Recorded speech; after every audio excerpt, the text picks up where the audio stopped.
Hello and welcome. Today, we re-embarking on a journey that intertwines two powerful forces in our lives, our faith and our finances. We are going to explore how you can harness your faith to gain incredible financial clarity and build unwavering discipline. This isn't about a get-rich-quick scheme. It's about a profound, soul-deep transformation in how you view and manage your money. So grab a notebook, quiet your heart, and let's spend the next 10 minutes together, laying a new foundation for your financial future, one built on purpose, peace, and principles. First things first, let's talk about stewardship. This is a core concept that can completely reframe your relationship with money. Instead of seeing your income and assets as purely yours, what if you saw them as resources entrusted to you? This shift from ownership to stewardship is monumental. It's not about feeling guilty for what you have. It's about feeling responsible and purposeful. Think about it. When you're managing something for someone you deeply respect, you handle it with more care, more thought, and a greater sense of duty. Your money is no different. It's a tool, a resource given to you to manage wisely, to care for your family, to support your community, and to build a secure future. When you adopt this mindset, every financial decision, from buying groceries to making a large investment, takes on new meaning. You're no longer just spending money. You're allocating resources with a higher purpose in mind. Now, let us bring this idea of stewardship into the practical realm with our first step: creating a faith-based budget. You might call it a values-based spending plan.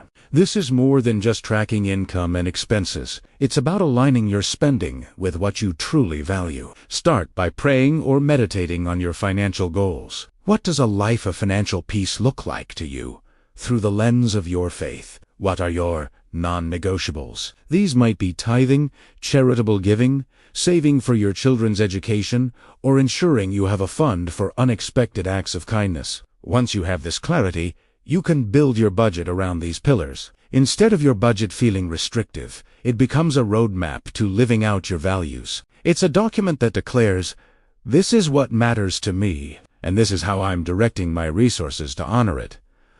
This process brings incredible clarity, cutting through the noise of consumerism and helping you focus on what truly enriches your life. With clarity comes the need for discipline, and this is where faith provides incredible strength. Let's talk about resisting temptation. We are bombarded daily with messages telling us we need more.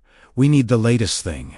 We need it now. This creates a cycle of instant gratification that can be disastrous for our finances. Faith teaches us the power of delayed gratification and patience. It reminds us that true contentment doesn't come from material possessions. One powerful practice is to create a gratitude pause before every non-essential purchase. When you're about to buy something impulsively, just stop for 30 seconds. Take a deep breath and think of 3 things you are already grateful for. This simple act shifts your mindset from a state of lack to a state of abundance. It disconnects the emotional trigger of impulse buying and reconnects you with the blessings you already possess. Over time, this practice builds a powerful muscle of making it easier to say no to fleeting wants in favor of your long-term faith-aligned goals. Another key to discipline is accountability. The journey to financial freedom can feel lonely, but it doesn't have to be. Your faith community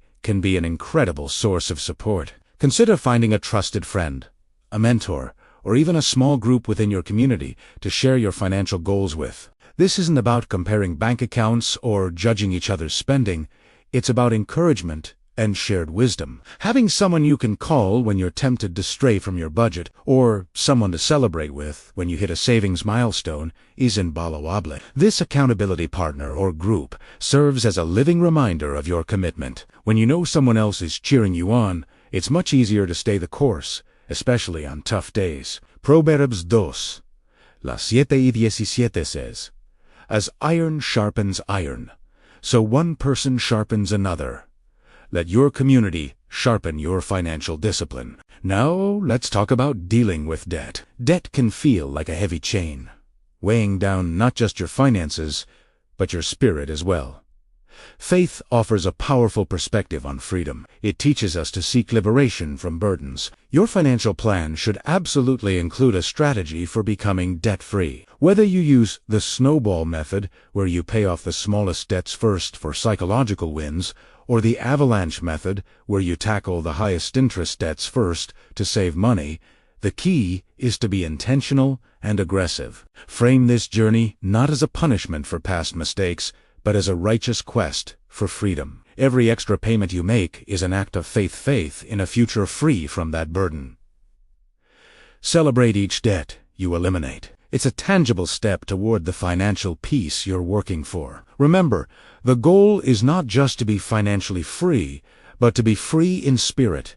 And shedding debt is a massive part of that. As you build discipline and pay down debt, it's crucial to also cultivate a spirit of generosity. This might seem counterintuitive when you're trying to be disciplined with spending, but it's not. Generosity is the antidote to a scarcity mindset. When we give, whether it's through tithing, charity, or simply helping a neighbor in need, we are affirming our trust that we will be provided for. It breaks the grip that fear and materialism can have on our hearts. Giving realigns our focus from what can I get to what can I give. Start small if you need to, but make giving a consistent part of your budget. Treat it as a non-negotiable bill, like your rent or mortgage. You'll find that the more you give, the less power money has over you. The act of giving creates a virtuous cycle. It fosters gratitude, which strengthens discipline, which leads to greater financial health, which allows for even more generosity. Let's address the elephant in the room: anxiety and fear about money. Financial stress is real, and it can be overwhelming. Faith provides the ultimate antidote: trust. It asks the practice of surrendering your anxieties and trusting that you are not on this journey alone. A powerful daily habit is to incorporate your finances into your prayer or meditation time. Specifically, name your fears: fear of not having enough, fear of a job loss, fear of market volatility. Then, consciously release them. Visualize handing them over. This doesn't mean you become passive or stop planning. It means you do your part. You budget, you save, you work diligently, and you trust a higher power with the outcome. This practice doesn't magically make problems disappear, but it replaces paralyzing anxiety with a profound sense of peace. This peace allows you to make clearer, wiser decisions instead of reacting out of fear. So, how do we automate our discipline? By setting up systems that make it easy to do the right thing. Technology is your friend here. Set up automatic transfers from your checking account to your savings, retirement, and giving accounts. Schedule them to happen the day you get paid. This is the pay yourself first principle in action, but we can call it the honor your priorities first principle. By automating these transfers, you remove the daily temptation to spend that money elsewhere. You are essentially making your most important financial decisions once, and then letting the system execute your plan flawlessly. This is disciplined on autopilot. It reduces decision fatigue and ensures that you are consistently working toward your long-term goals, even on days when you lack motivation. As we near the end of our time together, let's talk about measuring progress and celebrating wins. Your financial journey is a marathon, not a sprint. It's essential to regularly review your progress and celebrate your achievements, no matter how small. Did you stick to your budget for a whole month? Celebrate it. Did you pay off a credit card? That's a huge victory. Did you reach a savings goal?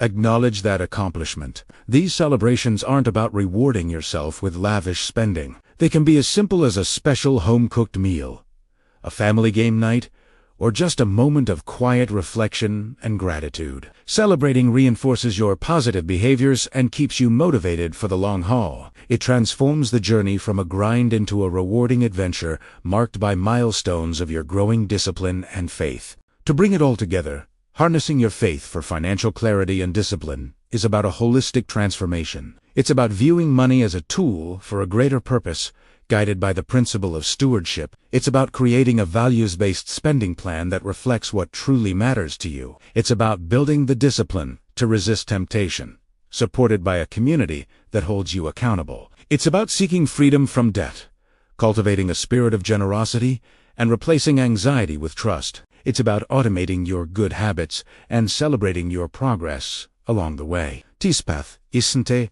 always easy, but it leads to something far more valuable than wealth. It leads to peace, purpose, and a life where your finances are in complete harmony with your faith. Thank you so much for spending this time with me today. I hope these ideas have inspired you to take the next step on your own journey. If this message resonated with you, please consider liking this video and subscribing to the channel for more content that connects life, faith, and finance. I'd love to hear your thoughts in the comments below. Share one small step you plan to take this week. Let's encourage one another. Until next time, be well and manage your resources with wisdom and purpose.